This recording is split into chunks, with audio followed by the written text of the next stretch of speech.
हम इनको एक अच्छी स्माइल दे सकते हैं, अलाइनमेंट ख़राब हो जाएगी, हम इन चीज़ों को बचा सकते हैं। आपको सर्जरीज की तरफ जाना पड़ता है। ये जो चूसनी होती है बच्चे दांतों को डिस्टर्ब कर देती हैं, पेरेंट्स भी थोड़े परेशान हो जाते हैं। मैं आपको एक सच्ची बात बताऊंगी कि दांतों के रिजल्ट्स नहीं आते, बैठ के उसकी बात सुने। बचपन के कुछ ट्रॉमास होते हैं, उसकी शक्ल ही चेंज हो जाती है, फिर देखा जाएगा कि इशू क्या है। लाजमी नाइट गार्ड लें। अब उनके सारे दांत वापस चले गए कि ना, तो आपकी ज़ाया, पैसे ज़ाया।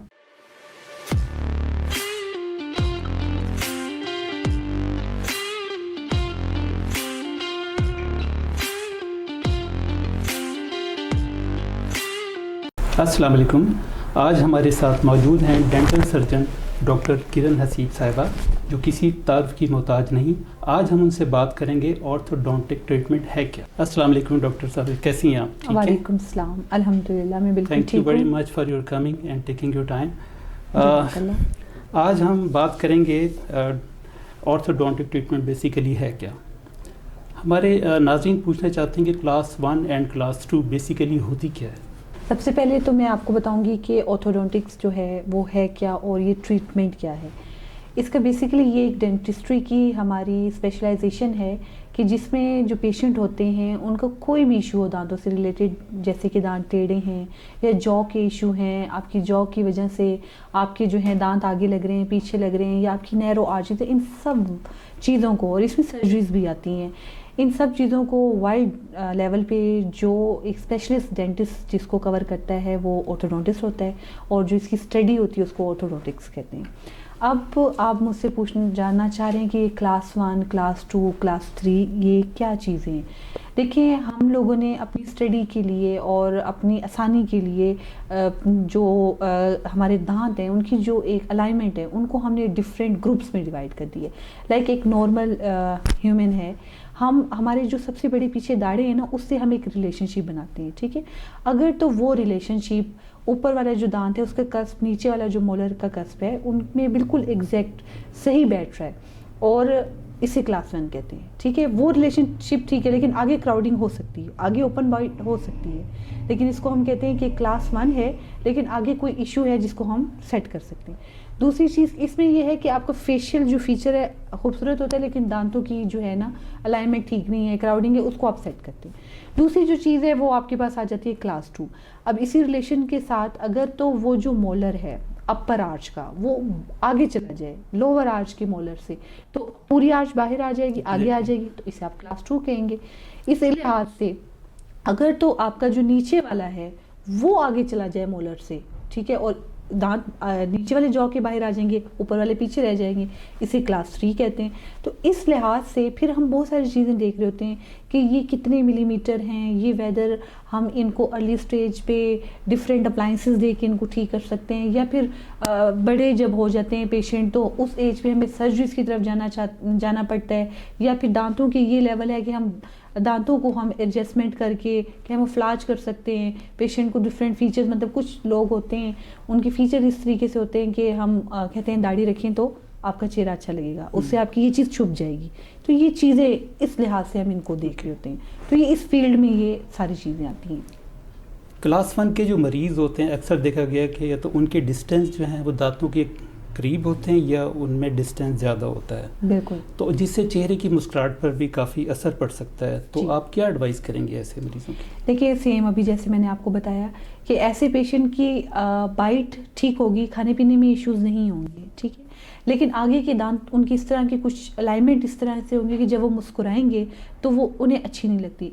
तो बस हम उनको यही सजेस्ट करते हैं कि हम उनको ब्रेसेस, अलाइनर, जिस लिहाज से जितनी ही हमें स्पेस चाहिए होगी, हम देखेंगे कि एक्सट्रैक्शन, विदाउट एक्सट्रैक्शन हम इनको जिस तरीके से अकोमोडेट कर सकते हैं वो ऑर्थो की ट्रीटमेंट से हम इनको एक अच्छी स्माइल दे सकते हैं। ओके, ये क्रॉस बाइट और ओपन बाइट क्या होती है? इसमें ब्रेसेस और अलाइनर्स की क्या ज़रूरत पड़ती? जी बिल्कुल। देखिए, क्रॉस बाइट, अब आप जो है ना आपके जॉ का रिलेशनशिप पीछे, ठीक है, आगे की बात नहीं होती। क्रॉस बाइट, क्रॉस आप समझ रहे हैं जैसे कोई चीज़ क्रॉस में हो, एक नॉर्मल ऊपर वाले दांत नीचे वाले दांतों में आके बैठते हैं, लेकिन अगर कुछ ऐसा हो कि ऊपर वाला जॉ अंदर की तरफ हो या नीचे वाला जॉ बाहर की तरफ हो, तो मतलब वो दोनों नहीं बैठ रहे, तो इसे हम कहते हैं क्रॉस बाइट। तो ये बहुत सारे रीज़न की वजह से हो सकती है। हो सकता है पेशेंट की आर्च जो है वो बड़ी नैरो है, कंस्ट्रिक्टेड है, जिसकी वजह से ऊपर वाले दांत नीचे आके नहीं बैठ रहे, तो ये ट्रीटमेंट अर्ली एज पे आप एक्सपेंडर के थ्रू और लेटर एज पे आप उनको डिफरेंट ट्रीटमेंट के थ्रू सर्जरीज भी होती हैं और नॉर्मल ट्रीटमेंट्स भी होते हैं। जितना डिपेंड करता है कि कितनी क्रॉस बाइट है, हम इसको ठीक कर सकते हैं। Good. और दूसरी चीज़ आपने मुझसे शायद ओवर बाइट के बारे में पूछी जी, थी, तो ये देखें, ये पीछे आ गई आपकी ओवर बाइट। अगर आप ले मैन में देखें तो आगे की क्रॉस बाइट को, चाहे वो दांत आपके ओवरजेट है, मतलब डीप बाइट है, या फिर दांत थोड़े से आगे हैं या बंद है, तो इसको आप ओवर बाइट कहेंगे। गुड। अच्छा, क्लास 2 में माल ओक्लूजन किस उम्र में शुरू होती है और इसे कैसे ठीक किया जा सकता है? देखिए, मॉल ओक्लूजन जो है ना, वो अगर तो पेशेंट का जब पहला दांत आता है 6 साल की उम्र में, तब से ही अगर पेशेंट के हम दांतों को अंडर ऑब्जर्वेशन रखें तो हम इन चीज़ों को टैकल कर सकते हैं। मॉल ओक्लूजन इस तरीके से आ सकती है अगर तो पेशेंट के दांत वक्त से पहले, जब उन्होंने गिरना था उससे पहले वो गिर गए, वो स्पेस क्लोज हो गई, दांत जब आया तो जगह नहीं थी, वो टेढ़ा आ गया, तो देखिए इसमें जो है ना उनकी अलाइनमेंट ख़राब हो जाएगी। तो हम बच्चा का जब पहला दांत आएगा ना, अगर तो पेरेंट्स हर कुछ अरसे बाद, 1 साल बाद ले आएँ, आप 2 साल बाद ले आएँ, लेकिन डेंटिस्ट के साथ आप रहेंगे ना तो अर्ली स्टेजेस पे ही हम इन चीज़ों को बचा सकते हैं। अच्छा, ऑर्थोडोंटिक ट्रीटमेंट में बेसिकली इसकी हकीकत है क्या? नाज़रीन समझना चाह रहे हैं कि बेसिकली है क्या? बिल्कुल, मेरे पास भी कुछ पेशेंट आते हैं और वो भी होते हैं कि भाई आप वायर टाइट करते हैं और फिर दांत उससे सीधे हो जाते हैं। देखिए, इंसान जो है ना, हमारी जो बोन्स है ना, उसमें एक ग्रोथ की कैपेसिटी है, ठीक है। हम 22 साल की उम्र तक ग्रोथ मॉडिफिकेशंस कर सकते हैं। ग्रोथ, एक पेशेंट में ग्रोथ हो रही है 22 साल तक, 22 साल की उम्र तक जी। हम लोग एक पेशेंट को OPG लेते हैं तो उसमें हम बेसिकली हम उनकी पीछे की वर्टिब्रेज देख रहे होते हैं कि अभी इसमें ग्रोथ अभी है या कंप्लीट हो चुकी है। तो हम उस बेसिस पे पेशेंट में हम जैसे मैंने पहले बताया एक्सपेंडर वगैरह, तो हम उनको चेंज कर सकते हैं। अर्ली स्टेजेस पे हेड गियर, आप चिन कप्स वगैरह देख के पेशेंट की ग्रोथ को किसी भी डायरेक्शन में लेके जा सकते हैं अर्ली एज के अंदर। यस, 22 तक, ठीक है। कुछ 22 तक, कुछ लाइक जैसे लोअर जाए वो बहुत अर्ली फ्यूज हो जाता है, उसमें आप नहीं कर सकते। लेकिन जैसे अगर अपर जा आपका बाहर जा रहा है, तो मैंने आपको बताया डिफरेंट अप्लायंसेस दे के अर्ली स्टेज पे टिल 18-22 तक हम इनको कवर अप कर सकते हैं। लेकिन जब जैसे जैसे इससे ऊपर जाते रहते हैं तो फिर चीज़ें जो हैं आपके हाथ से जाती हैं, मुश्किल होता जाता है। और जो एक और जो चीज़ है वो इम्पोर्टेंट ये चीज़ है कि एक पेशेंट है, ठीक है, आपके पास वो आया है, उसके कुछ इश्यूज़ हैं, लेकिन उसकी एज गुजर चुकी है, फिर आपको जो है ना उन चीज़ों को टैकल करने के लिए आपको सर्जरीज की तरफ जाना पड़ता है। तो ये इस तरीके से, तो ऑर्थो के बारे में आपने कहा कि ये लोग जानना चाह रहे हैं कि ये है क्या चीज़। देखिए, एक मैं आपको यही बता रही थी कि ग्रोथ है, ठीक है, उसको हम मॉडिफाई कर सकते हैं। तो हम डिफरेंट अप्लायंसेस, उनके मैकेनिक्स, उनको हम यूटिलाइज करके, जैसे हम फिजिक्स पढ़ते हैं, डिफरेंट आप उसमें फोर्सेस होते हैं, तो हम उन फोर्सेस को राइट डायरेक्शन में यूज़ करके हम पेशेंट की ग्रोथ को चेंज करते हैं, हम उनकी दांतों की मूवमेंट्स को चेंज करते हैं, हम रोटेशंस को डिग्री इस पर आहिस्ता आहिस्ता मूव करते हैं। फिर जो हम वायर्स यूज़ करते हैं ना, उनकी अपनी एक वो है, उनके बहुत सारी एक आप कह सकते हैं एबिलिटीज़ हैं, उनकी शेप मेमोरीज हैं, मतलब कि हम उन्हें जैसे टेढ़ा मेढ़ा कर दें वो वापस अपनी डायरेक्शन में चली जाएंगी। तो बाकी वायर्स हैं वो उनको फिर स्टेबल करती हैं। तो ये हमारी केमिस्ट्री जो हमारी है अपना ऑर्थो, इसके जो सारे मैकेनिज़्म हैं उनको समझना है कि चीज़ की फोर्स का आपको पता होना और सही वक्त पे लगाना, ठीक है, और कितनी लगाना ये बहुत ज़रूरी है। तो ये जादू, कुछ पेशेंट यही समझते हैं कि वायर टाइट करें, वायर टाइट नहीं कर रहे होते, हम वायर चेंज कर रहे होते हैं, हम वायर चेंज कर रहे होते हैं, क्योंकि वो आहिस्ता आहिस्ता जिस वायर ने अपना काम करना होता है वो फिर दूसरी वायर अपना काम करना स्टार्ट कर देती है। और इसी तरीके से जब वक्त आता है फिर हम बैंड्स देते हैं, फिर हम लोग इलास्टिक्स देते हैं, हम लोग जो पावर चेन्स, ये सब जो है ना मिलकर एक अपना काम करती हैं और दांतों को सीधा करती हैं। क्या छोटी उम्र के बच्चे और बड़ी उम्र के लोग ये इलाज ज़रूरी है उनके लिए? टोटली डिपेंड करता है कि कंसर्न क्या है, ठीक है। अगर तो पेशेंट का कंसर्न खाना पीना इशू है, और अगर तो पेशेंट का कंसर्न एस्थेटिक है, कुछ चीज़ों में एस्थेटिक मैटर करता है, लेकिन बहुत सारी चीज़ों में फंक्शन भी बहुत मैटर करता है। लाइक कुछ पेशेंट ऐसे होते हैं उनकी डीप बाइट होती है। डीप बाइट का मतलब ये होता है कि ऊपर वाले दांत नीचे वाले दांत को कितना छुपा रहे हैं, ठीक है, 20% छुपा रहे हैं, 30% कवर कर रहे हैं, या 100%, कुछ पेशेंट की 100% होती है। तो वो शुरू उनको तो नहीं पता होता, इल्म नहीं होता, क्योंकि उनके पीछे वाले मोलर्स नहीं सही से इरप्ट हुए, जो आगे वाली बैलेंस को मेंटेन करें। तो लॉन्ग टर्म में मैंने पेशेंट देखे हैं जिस पे उनको क्या इफ़ेक्ट हुआ, उनको क्या नुकसान हुए। वक्त के साथ साथ आप यकीन माने आगे वाले उनके दांत ख़त्म हो गए। अच्छा, टोटली लाइक ऐसे आप कहेंगे कि पीछे वाले सारे दांत हैं और आगे वाले की रगड़ाई हो गई। इतना वो रात को सोते हुए उसके ऊपर फोर्स लगा रहे हैं डीप बाइट वाले, ठीक है, पूरा प्रेशर उधर जाए। वक्त के साथ साथ तो ये देखें अब ये फंक्शन में आया, ठीक है, एस्थेटिक्स तो है ही है, लेकिन फंक्शन को करेक्ट करने के लिए मोलर्स को इरप्ट करें, आगे वाले दांतों को फ्री करें, ताकि लॉन्ग टर्म में उनके दांत इस वजह से ख़त्म ना हो। और एस्थेटिक में भी देखें, जब उनकी अच्छी एक दांत एक सही पोजीशन पे बंद हो रहे होंगे तो स्माइल में भी अच्छे लगेंगे। जितनी डीप बाइट होगी ये मुंह का ये साइज़ छोटा होता जाएगा, ये आपके मुंह के साइज़ को भी, इस पोर्शन को भी दांत मेंटेन करें।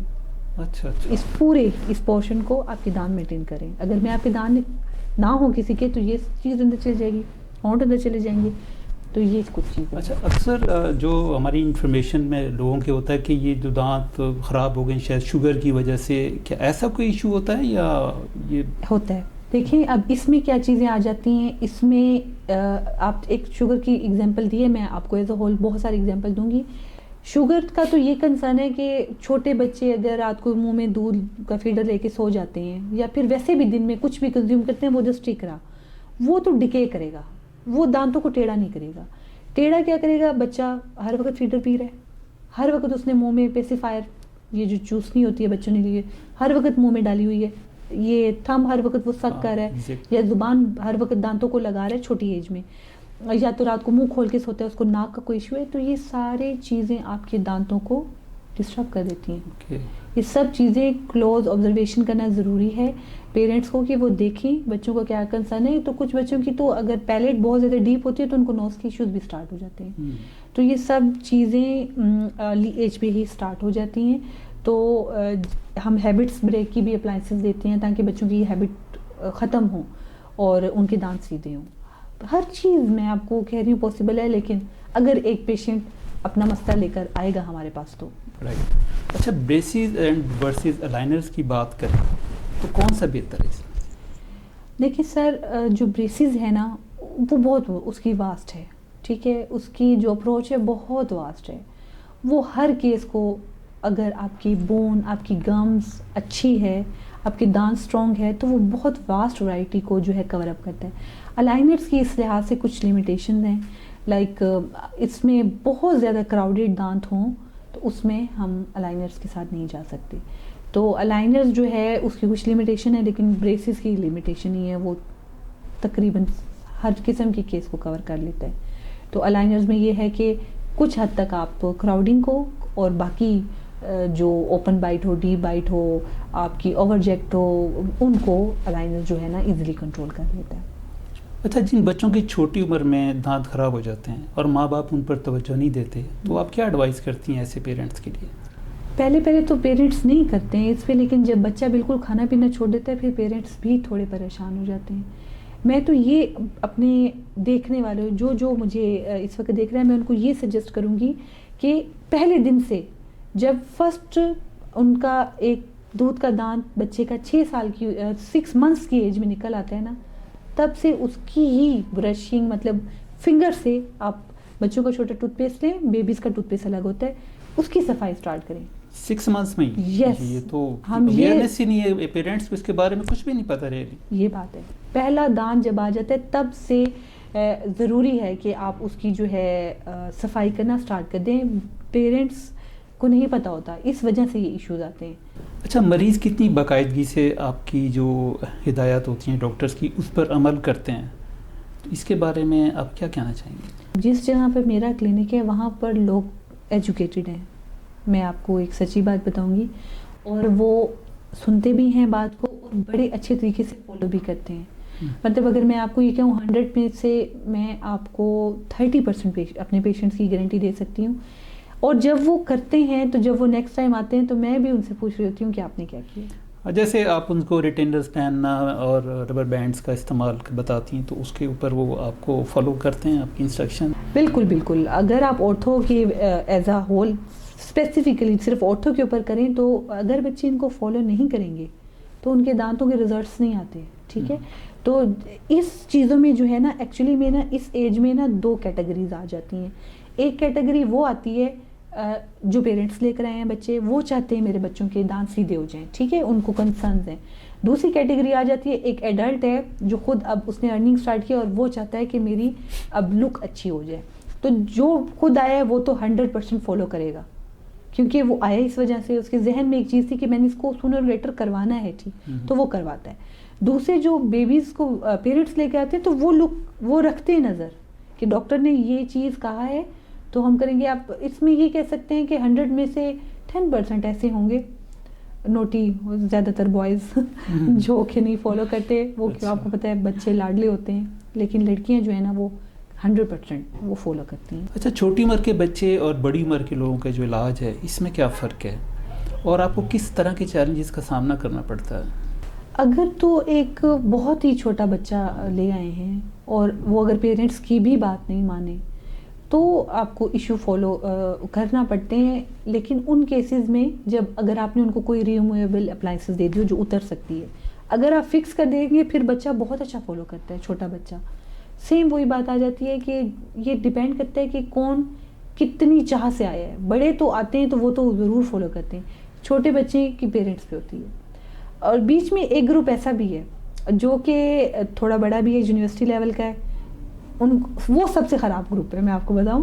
पेरेंट्स ने उनको लेकर आए हैं और चलती उनकी मर्जी है, वो गड़बड़ करते हैं। अच्छा। ये वो ग्रुप है जो कभी मिसिंग भी हो जाता है, अपना ट्रीटमेंट पे नहीं आता, बैंड्स भी नहीं लगाएगा, कभी वायर ब्रैकेट टूट जाएगी आएगा भी नहीं। तो ये थोड़ा सा वो ग्रुप है जो यूनिवर्सिटी लेवल के बच्चे हैं जो अपनी मर्जी चला सकते हैं और पेरेंट्स चाहते हैं कि उनका ट्रीटमेंट हो जाए। तो ये थोड़ा सा ग्रुप बात नहीं मानता। छोटे बच्चे भी मान जाते हैं और जो खुद एडल्ट आए होते हैं वो भी बात फॉलो करते हैं। देखिए ये एक ग्रुप है बीच में। अच्छा, ऐसे मरीज़ भी होते हैं जिनको कोई टेंशन है, एंजाइटी है, कोई डिप्रेशन है और कोई लाइक फोबिया टाइप है, तो उनको जब आप हैंडल करती हैं या ड्यूरिंग सर्जरी ऑफ टीथ तो किस किस्म की मुश्किलात हो सकती हैं? अल्हम्दुलिल्लाह मुश्किलात तो नहीं होती, लेकिन एक जो बहुत बड़ी चीज़ है वो है पेशेंस। इन पेशेंट को आपको टाइम और पेशेंस देना पड़ता है। ये बहुत इजीली कवर आपके साथ टैकल हो जाते हैं, क्योंकि देखिए अगर आपने ना ये किया कि भाई ये तो भाई पेशेंट क्या है, ये तो मेरी बात ही नहीं सुन रहा और ये तो अपनी एंजाइटी में है, मेरे इतने पेशेंट वेट कर रहे हैं, तो फिर आप काम नहीं कर सकते। अगर आपने ये सोचा है कि ये मेरे पास पेशेंट आया है, ये मेरे पास क्यों आया है, ये किसी वजह से आया है, हो सकता है बहुत सारों से घूम कर आया हो, लेकिन इसको आपका टाइम चाहिए। आप यकीन माने आप उसको 10 मिनट्स दें, कोई ट्रीटमेंट ना करें, बैठ के उसकी बात सुने 10 मिनट और जस्ट गुफ्तगू करें कि ठीक है आज आप करवाना चाहते हैं तो करवाएं, कोई बात नहीं कल कर लेंगे। आप बाकियों को भूल जाएं पीछे कितने पेशेंट, आप उसको ये टाइम दे दें, वो फौरन कंफर्ट जोन में आ जाता है। मतलब कि आप उसकी प्रॉपर ब्रेनस्टॉर्मिंग करती हैं ताकि जो है और काउंसलिंग करती हैं और उनको रेडी करती हैं कि बी रेडी फॉर दैट। ये यस, और मैं उनके कंफर्ट जोन में जाती हूँ। मैं उनसे कहती हूँ कि देखें, सबसे बड़ा फोबिया पेशेंट को ये होता है कि डॉक्टर ने स्टार्ट कर दिया ना तो मैं कहता भी रहूँगा, नहीं रुकेगा, ठीक है। तो आपने पेशेंट को ये कहना है कि देखें आप जहाँ कंफर्टेबल होंगे वहाँ तक करेंगे, जितना कहेंगे उतना करेंगे, ब्रेक्स लेंगे। आप बीच में से कहना चाहते हैं अभी स्टॉप कर दें, थोड़ी देर में रेस्ट करना चाहते हो, ओके। तो ऐसे पेशेंट पे हो सकता है आपको एक विजिट के 2 घंटे भी देने पड़े, 3 घंटे भी देने पड़े, लेकिन ये है कि वो भी इंसान है। और बहुत सारे पेशेंट, ज़िंदगी बड़ी लंबी है और बचपन के कुछ ट्रॉमास होते हैं, कुछ लाइफ में ट्रॉमास चल रहे होते हैं, कुछ रीसेंट, कुछ अपनों की प्यारों की डेथ, बहुत सारे लोग जो है ना वो ट्रॉमास लेके जा रहे होते हैं। लेकिन जब आप उनसे बात करते हैं और उन्हें सिर्फ वक्त देते हैं, आप यकीन माने वो आपसे अपना सब इलाज कराते हैं। अच्छा, ऑर्थोडोंटिक ट्रीटमेंट में जो चेहरे की खूबसूरती है और जो मुस्कुराहट है उसके ऊपर कोई असरअंदाज होता है? 100% होते हैं, 100%। आपका, मैंने आपको बताया कि आपके जो दांत है ना, अब देखिए एक बूढ़ा आदमी है तो वो बूढ़ा क्यों लगता है, क्योंकि उसके दांत अगर मुंह में नहीं होंगे, आगे वाले दांत नहीं होंगे तो आप देखें ये लिप्स हमारे दांतों ने मेंटेन किए, दांत नहीं होंगे तो ये लिप बंद ऐसे हो जाएंगे, जी जी, यहाँ नहीं होंगे तो ये मुंह ऐसे अंदर चला जाएगा, शेप ही चेंज हो जाएगी, शेप ही चेंज हो जाएगी ना। तो ये दांत आपकी मुंह की शेप को मेंटेन करें। अगर आप यहाँ से ज्यादा इनको एक्सपेंड करके बाहर ये मुंह मोटा लगने लग जाएगा। हाँ। अगर एक हाँ जी, अगर जैसे स्वेलिंग हो जाती है तो वो जैसे दर्द कर रहा है दांत, तो उसके अंदर बाद में चेहरे पे स्वेलिंग आ जाती है तो शक्ल ही बदल जाती है। इसमें मैं ये ऐड करूँगी कि कुछ पेशेंट जो होते हैं उनके जब हम पूरा ट्रीटमेंट कर जाते हैं ना तो फेस में फ़र्क आता है। तो कुछ लोग जो है ना उसको एक्सेप्ट नहीं कर पाते क्योंकि उनको बहुत डिफरेंस लगने लग जाता है। अगर हम सर्जरीज की बात करें तो ये सब चीज़ें पहले ही पेशेंट को बता दी जाती हैं कि एक वाज़ेह चेंज आएगा। एक सर्जरीज में तो एक मैं आपको बताऊँ पूरे इंसान ही उसकी शक्ल ही चेंज हो जाती है, जिनकी बहुत ज़्यादा इश्यूज हों जॉ के, लेकिन ये है कि उनको एक नई ज़िंदगी मिलती है, वो बड़े फिर अच्छा परफॉर्म करते हैं माशरे में। अच्छा, अगर हम बात करें बूढ़े लोग जो होते हैं, जब क्योंकि उनके जॉज भी काफ़ी टेढ़े हो जाते हैं, दांतों की डायरेक्शन भी काफ़ी टेढ़ी हो जाती है, तो आप इनको फिर किस तरीके से हैंडल करती हैं इस किस्म के केसेस में कि दांत भी टेढ़े हो गए, उनकी हड्डियाँ भी हैं और मसूड़े बीच में हैं वो भी वीक हो गए हैं? ये तो केस फिर ऑर्थो में हम नहीं करते, ये अलग हम तरीके से इनको डील करते हैं। सबसे पहले तो देखना पड़ेगा उनका इशू क्या है, क्योंकि वक्त के साथ साथ जैसे इंसान की लाइफ कम होती है, तो अगर तो आप प्रॉपर तरीके से अपनी न्यूट्रिशन ना लें, आपके वाइटामिन्स डिक्रीज़ हो जाते हैं, कैल्शियम डिक्रीज़ हो जाते हैं, आपकी दांतों की ये जो बोन मेंटेन कर रही है वो डिक्रीज़ हो सकती है। अगर पेशेंट को डिफरेंट इश्यूज हैं डायबिटीज़ वगैरह के, तो उसकी वजह से आपकी गम्स इफेक्ट होके आपके दांतों में इश्यूज आ सकते हैं, दांतों में मोबिलिटीज़ आ सकती है। तो ये डिफरेंट तरीक़ों से इनको टैकल किया जाएगा, देखा जाएगा कि इशू क्या है, किस लिहाज से इसको टैकल किया जाए। लेकिन अगर लेकिन अगर तो एक इंसान ऐसा है, वो एज उसकी बहुत ज़्यादा है लेकिन उसकी बोन भी बहुत अच्छी है, गम्स भी बहुत अच्छे हैं और दांत टेढ़े हैं, आप उसका ऑर्थो ट्रीटमेंट कर सकते हैं। ठीक है, उसके किसी एज में भी आप ऑर्थो ट्रीटमेंट कर सकते हैं। अच्छा, अलाइनर्स और रिवायती ब्रेसेस जो होते हैं, तो इसमें से मरीज़ जो है किन को ज़्यादा जो पसंद करते हैं कि हाँ मुझे ये सूट करते हैं, इसमें आप कुछ एडवाइस करेंगे? जी, ये टोटली पेशेंट का माइंडसेट है। कुछ पेशेंट का माइंडसेट ये है कि ब्रेसेस ही लगवाने हैं, उनको लगता है कि शायद अलाइनर्स वो काम नहीं कर पाएंगे, और कुछ लोग हैं वो एक्सेप्ट करते हैं कि आप बताएं कि ये एक नई चीज़ आई है, इसके क्या हैं एडवांटेजेस। तो हम तो पेशेंट को हर लिहाज से गाइड करते हैं, केस टू केस देखने के बाद कि आपके लिए ये पॉसिबल है, ये पॉसिबल नहीं है, तो उस लिहाज से हम चलते हैं। तो दोनों ही जहाँ पॉसिबिलिटी हो फिर हम पेशेंट पे डिपेंड कर देते हैं, हम अपने बता देते हैं कि ये फ़ायदा है, ये फ़ायदा है, फिर लास्ट पे पेशेंट ही चूज़ करता है कि उसके लिए क्या बेस्ट है। दांतों का जो एंगल होता है वो बाजू का मुख्तलिफ कोई 20 डिग्री पे 25 डिग्री के ऊपर चला जाता है, क्या इसकी सर्जरी मुमकिन है? रोटेशंस होती हैं दांतों की, मतलब कि लाइक कुछ पेशेंट हैं फॉर एग्जांपल उनके जो कैनाइन है इम्पैक्टेड पड़े हुए हैं। इम्पैक्टेड का मतलब ये है कि वो बिल्कुल अंदर पड़े हुए हैं, निकले ही नहीं है बाहर। कुछ दांत हैं वो 30 degree 60 degree 45 degree 75 degree rotation में हैं, तो आप इनको इजीली ब्रेसेस लगा के आप इनकी रोटेशंस करवा सकते हैं। अलाइनर्स के थ्रू पॉसिबल है, आप इनके अटैचमेंट्स लगा के आप, अभी हमने एक पेशेंट एट प्रेजेंट की है 75 डिग्री पर, उसका दांत पड़ा था, अल्हम्दुलिल्लाह हमने उसकी रोटेशन की है और हम बिल्कुल ज़बरदस्त उसको आर्च में लेकर आ गए। अच्छा, कुछ दांत के साथ एक और दांत भी साथ जड़ के साथ ही निकल रहा होता है और वो बिल्कुल ही उसकी शेप चेंज कर देता है, वो तकलीफ भी होती है बाज़ औक़ात बाइट के अंदर, तो क्या वालिदैन को क्या एडवाइस करना चाहेंगी इस बारे में? ये उन केसेस में हो सकता है कि एक दांत है उसके गिरने का टाइम हो चुका है, वो नहीं गिरा और उसके साथ परमानेंट दांत आ गया, तो ये बिल्कुल एडवाइस है कि आप पेशेंट को, मैंने काफ़ी दफ़ा अपनी वीडियोस में बताया है कि दांतों की गिरने की क्या एज है। अगर पेरेंट्स के जहन में वो होगा ना कि 9 साल की उम्र में इसने गिरना था, ये नहीं गिरा तो पीछे से कोई चीज़ आई है, तो वो भाग कर आएंगे कि डॉक्टर साहब इसको निकालें। तो वो निकलवाना ज़रूरी है। कुछ पेशेंट तो ऐसे हैं 21 साल की उम्र में 30 साल की उम्र में आते हैं, पीछे कैनाइन होता है या पीछे कोई भी दांत, आगे दूध का दांत पड़ा होता है, उस एज में हम निकालते हैं। अच्छा, तो ऑर्थो पे निकलता क्यों नहीं है, जो जैसे कि कुदरती निकलना चाहिए? हमारी डाइट मॉडिफिकेशंस हैं, बहुत सारे इसमें फैक्टर्स आते हैं, लेकिन सबसे ज़्यादा डाइट मॉडिफिकेशन आती है कि बच्चे जो है ना आजकल उन्होंने अपनी डाइट को कम्प्लीटली चेंज कर दी है। तो जिसकी वजह से जो है ना वो दांत उस टाइम पे उनके गम्स इतने स्ट्रॉन्ग ही नहीं होते कि वो उस टाइम पे वो दांत गिरे और दूसरा दांत अपनी जगह पर आए। अच्छा डॉक्टर साहब, कुछ बच्चे रात को दांतों को चबाते हैं, इसकी क्या वजह है और इसका क्या इलाज है? दांतों के चबाने के तो जेनेटिक्स भी हो सकते हैं कि हो सकते हैं उनके पेरेंट्स में भी किसी को हैबिट हो, और कुछ बच्चे स्ट्रेस लेते हैं उसकी वजह से भी ये रात को दांतों की ग्राइंडिंग करते हैं। इसका वैसे कॉज जो है ना अननोन है। ऐसे बच्चों के लिए बहुत ज़रूरी है, एक तो जो भी उनके पास हो रहा है वो ये नोट करें कि बच्चा ऐसा कर रहा है, तो फिर तो वो लाजमी नाइट गार्ड लें, क्योंकि अगर वो इस तरह करते रहेंगे, एक तो जब वो सुबह उठेंगे उनके मसल्स स्ट्रेच होंगे, उनको TMJ में इश्यूज होंगे, पेन होगा, बाइट में जब खाना खाएंगे उनको अजीब सा दर्द होगा, और सबसे ज़्यादा उनके जो दांत के अपर प्रोटेक्टिव स्ट्रक्चर है ना वो वक्त के साथ साथ बिल्कुल रूड हो जाएगी, सेंसिटिविटीज़ के इशू, और वही बात है कि वक्त के साथ साथ दांत डैमेज हो जाएगा। तो सबसे बेस्ट यही है कि इस हैबिट को ब्रेक करने के लिए आप नाइट गार्ड चूज़ करें। ओके।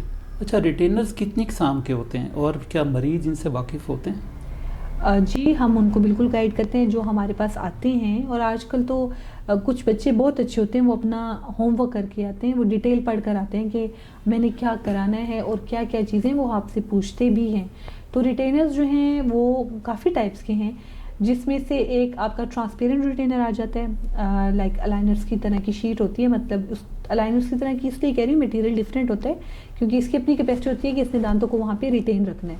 ट्रांसपेरेंट होता है, ठीक है, ये रिमूवेबल होता है, उतार सकते हैं, चढ़ा सकते हैं। तो ये टोटली पेशेंट पर आ गया कि दांतों को आपने अच्छा मूव कर लिया, लेकिन अब पेशेंट ने रिटेनर ना लगाया तो दांत वापस चले जाएंगे। दूसरी चीज़ आ जाती है परमानेंट रिटेनर। परमानेंट रिटेनर में ये है कि आप दांतों के पीछे एक चीज़ लगा देते हैं, एक वायर लगा देते हैं, वो डिफरेंट तरह की होती है, कुछ ट्रांसपेरेंट होती हैं, कुछ दांत के कलर की होती हैं, कुछ वायर के कलर की होती हैं, वो आप लगा देते हैं, वो फिक्स्ड होती है, वो पेशेंट हटा नहीं सकता, तो वो परमानेंट रिटेनर उसे कहते हैं। तो ये 2-3 तरह के रिटेनर होते हैं, और ये पेशेंट को इसका नॉलेज देना ज़रूरी है कि आप बताएं पेशेंट को ये कि ये चीज़ें, और ये आपने चाहे ब्रेसिस का आप ट्रीटमेंट लें, चाहे लाइनर्स का लें, ये आपने लाजमी लगाना है। नहीं लगाएंगे तो मेरे पास ऐसे ऐसे पेशेंट भी आए हैं 40 साल की उम्र में, उन्होंने बताया कि हमने 18 साल की उम्र में ट्रीटमेंट कराया था और अब उनके सारे दांत वापस चले गए क्योंकि उन्होंने रिटेनर नहीं लगाए थे। 2 साल 3 साल की बहुत इम्पोर्टेंट है ये। जी, 2 साल 3 साल की मेहनत आपकी ज़ाया, पैसे ज़ाया।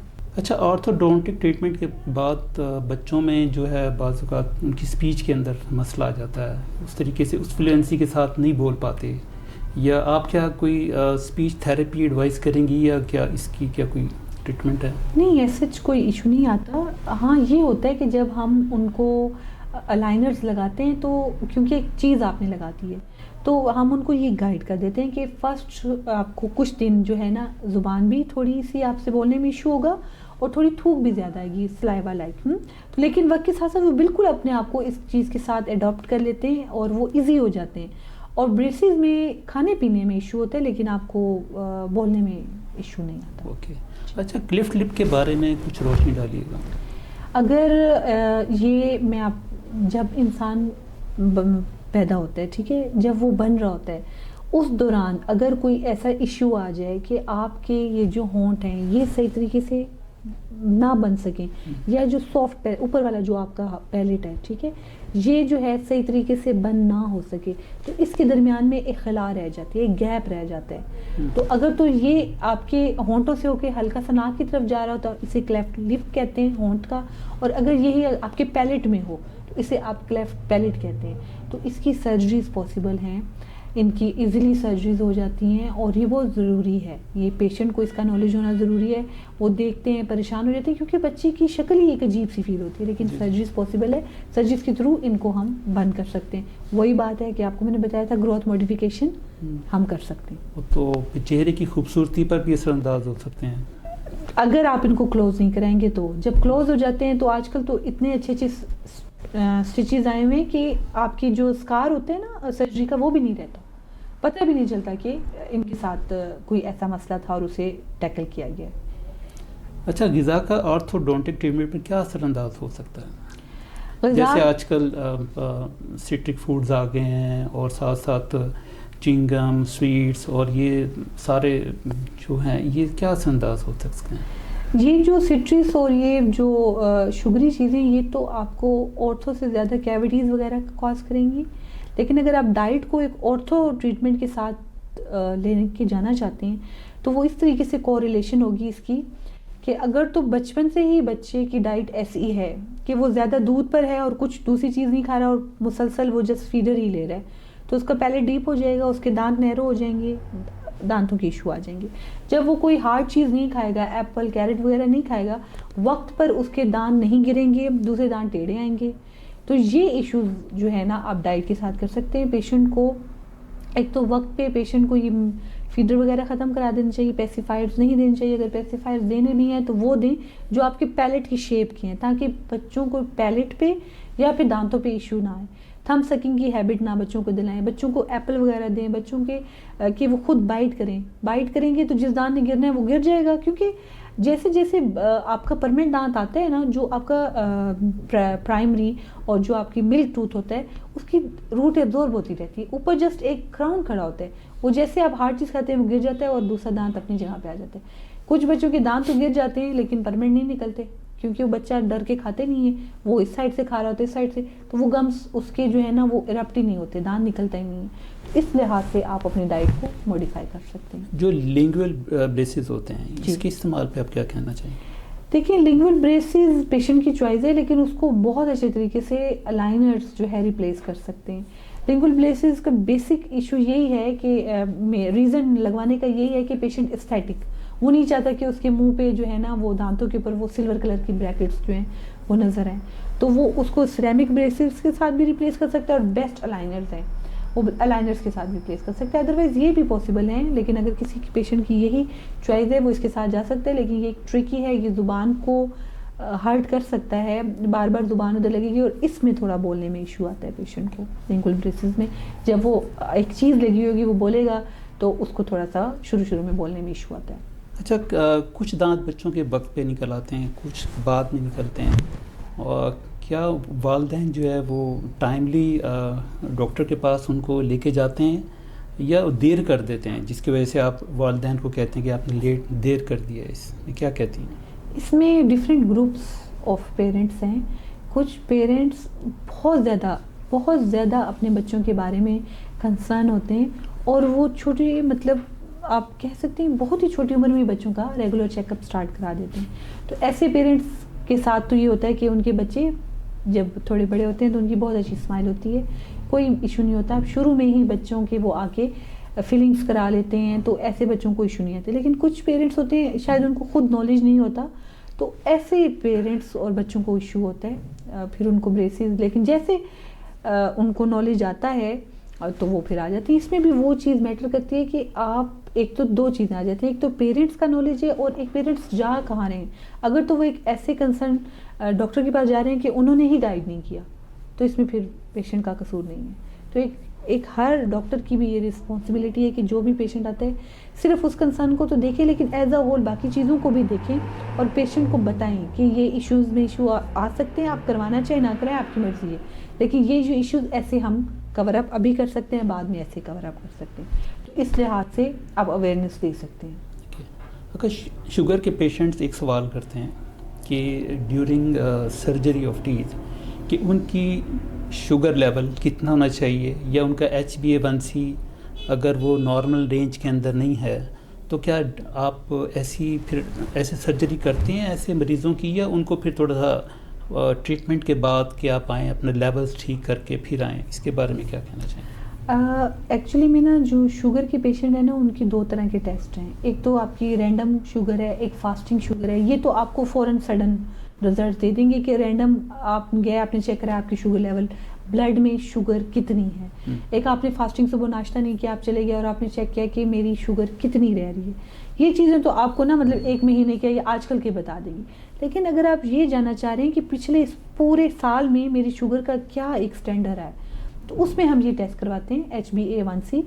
उसमें ये होती है कि उसकी डिफरेंट रेंजेस होती है, तो उससे हम पेशेंट को ये देख के बताते हैं कि वेदर ये नॉर्मल रेंज में है, वेदर ये प्री डायबिटिक है और वेदर ये डायबिटीज़ की तरफ चले गए हैं। तो वो हमें पूरे साल का एक रेंज बता देते हैं। अगर तो पेशेंट आपका नॉर्मल रेंज में है तो उसमें तो हर ट्रीटमेंट पॉसिबल है, ठीक है। और अगर पेशेंट प्री डायबिटिक है उसमें भी पॉसिबल है। लेकिन अगर पेशेंट की शुगर लेवल बहुत ज़्यादा हाई है तो उसमें हम नहीं करते।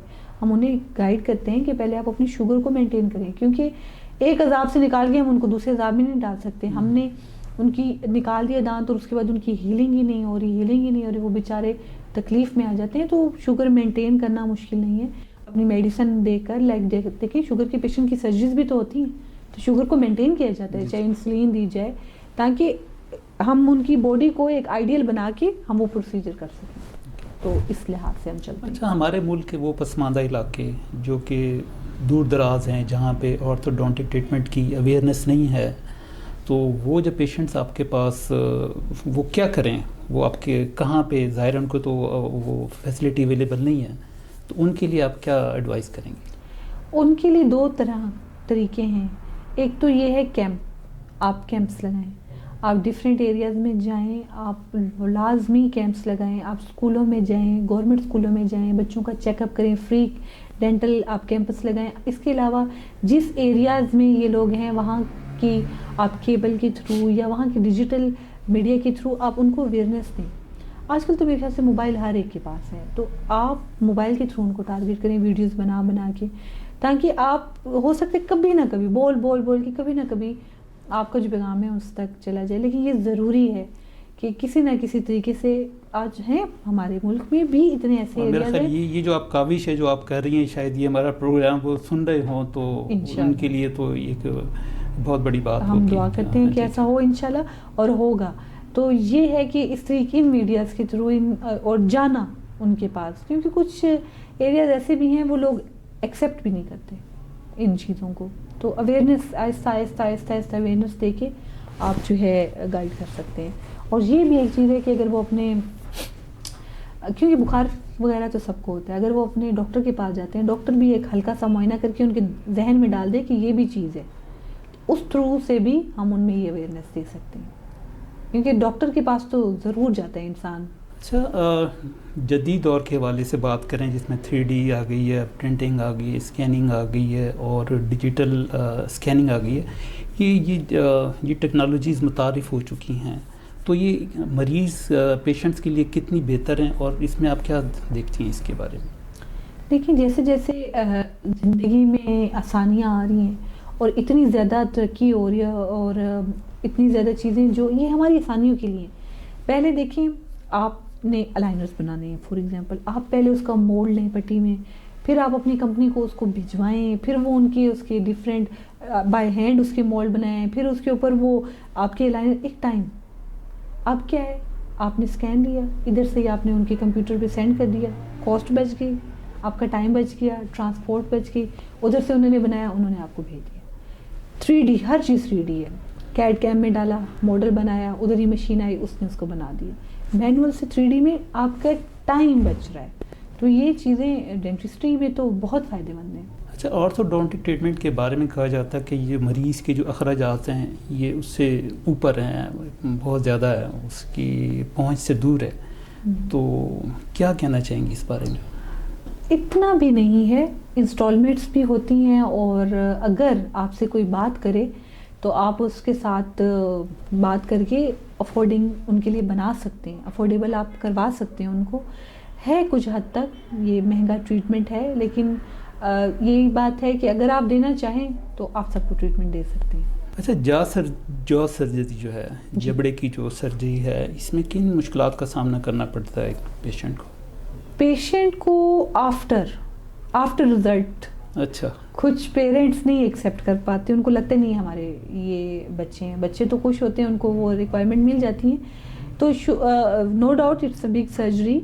आपके हम दांतों को एक चीज़ को कट करके फिर दांतों को उस जगह पे फिक्स किया जाता है, ठीक है, वायर लगा के। तो उधर खाना पीना तो काफ़ी 3-4 महीने तकलीफ़ में पेशेंट होता है इस सब चीज़ों को गेन करने के लिए। तो ये थोड़ी सी एक पेशेंट को अपना फुल माइंड बना के ये करवा सकते हैं, अदरवाइज हर कोई नहीं करवा सकता। अच्छा, TMJ डिसऑर्डर क्या होता है?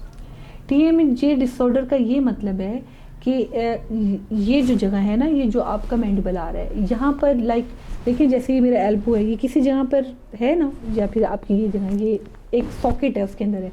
इसी तरीके से ये जो हमारे जॉइंट्स है ना, एक जॉइंट बना हुआ है, उसके अंदर ये बैठे हुए हैं, ये मूव कर रहे हैं। तो इधर अगर कोई चीज़, कोई इशू आ गया है इस एरिया में, चाहे वो मसल से रिलेटेड है, चाहे वो इनकी जो जॉइंट्स है इससे रिलेटेड है, तो उसको हम TMJ के इश्यूज़ या TMJ के डिसऑर्डर या TMJ में जो इशू है कि टेम्पोरो मैंडिबुलर जॉइंट, कि ये जो आपका इधर एक जॉइंट बना है मैंडिबल, ये टेम्पल है, टेम्पोरल, और यहाँ पर एक जॉइंट है, तो टेम्पोरो ये बोन्स का नाम है, ठीक है, टेम्पोरल बोन होती है यहाँ पे। तो यहाँ पर जो जॉइंट बन रहा है उसको हम, उसमें जो कोई इश्यूज़ हैं जॉ से रिलेटेड या किसी भी चीज़ को, उसको हम इसके अंदर लेके आते हैं। ओके, अच्छा आखिरी क्वेश्चन है कि अभी आपने इंस्टॉलमेंट की बात की थी, क्या इंस्टॉलमेंट के ऊपर थोड़ी सी रोशनी डालेंगे कि आप किस किस्म की जो है ना वो सहूलत दे रहे हैं मरीज़ों को इंस्टॉलमेंट के हवाले से, ज़रा नाज़रीन को बता दें। मेरा ये मानना है कि देखें, अगर कोई पेशेंट आपके पास आया है ट्रीटमेंट कराने, तो ये करना चाहिए कि आप बैठें उनके साथ डिस्कस करें और देखें इंस्टॉलमेंट में हर कोई दे सकता है, हो सकता है एक बड़ी रकम एक साथ ना दे सकें, तो इंस्टॉलमेंट अगर आप पेशेंट को ऑफ़र करते हैं तो उनके लिए बहुत ज़्यादा इजी हो जाता है।